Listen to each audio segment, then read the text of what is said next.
Today I'm going to show you how to do the fire log pose with the help of Janine. Now this is a really intense hip opener, so if you have a tough time doing it, you can also sit on a rolled up blanket or a pillow.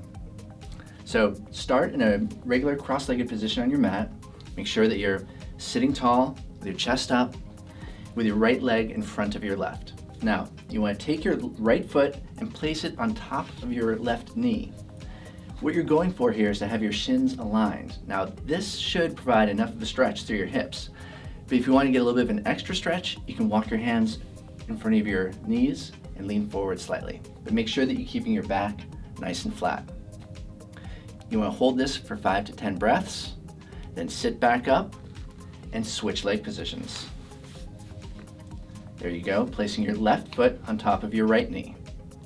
And again, you place your hands on the floor, lean forward a little bit, but always keep your back nice and flat.